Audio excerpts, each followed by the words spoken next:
پاکستان میلہ committee Sweden کے زیر اہتمام سالانہ جشن آزادی میلہ اسٹاک ہوم میں منعقد ہوا، جس میں سفیر احمد حسین ڈائیو سمیت عوام کی بڑی تعداد نے شرکت کی۔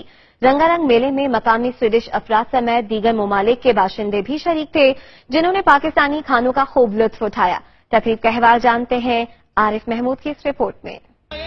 اسٹاک ہوم میں جشن آزادی پاکستان میلے میں پاکستانی پرچموں کی بہار تھی۔ فضا پاکستانی کھانوں کی مسحور کن خوشبو سے معطر تھی اور کھانے پینے کے سٹالز پر مرد و خواتین کا خوب رش رہا۔ کہیں باربیکیو کی خوشبو شرکاء کو اپنی طرف متوجہ کر رہی تھی تو کہیں سموسوں کی سوندھی سوندھی مہک اپنا اثر دکھاتی رہی۔ گرم گرم جلیبیاں، دہی بلے، چاٹ، بریانی، دلیم اور طرح طرح کے مزیدار پاکستانی کھانے ایک ہی جگہ پر دستیاب تھے۔ خواتین جیولری، کپڑوں اور دیگر اشیاء کی خریداری میں مگن رہیں، جبکہ بچوں نے بھی خوب موج مستی کی۔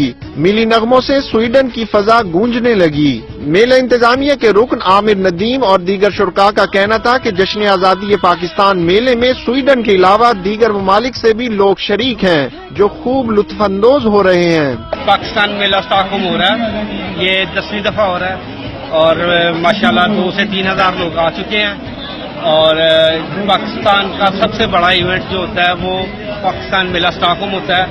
بہت مزہ آیا، ساری چیزیں بہت اچھی تھی، حلیم بہت اچھی تھی، میں نے بہت انجوائے کیا، موسم اچھا تھا۔ پاکستان میلہ کمیٹی سویڈن کے منعقدہ پروگرام میں افضل فاروقی نے نظامت کے فرائض سر انجام دیے۔ اس موقع پر سویڈن میں پاکستان کے سفیر احمد حسین ڈائیو نے منتظمین کو مبارکباد دیتے ہوئے کہا کہ جشن آزادی پاکستان میلے کے انعقاد سے لوگوں کو اچھی تفریح کا موقع میسر آیا، جس سے بیرون ملک پاکستانی ثقافت کو فروغ ملے گا۔ سویڈش پارلیمنٹ کے رکن سرکن کوس سے سابق وفاقی وزیر ڈاکٹر غلام حسین نے بھی اس شاندار میلے کے انتظامات کو سراہا۔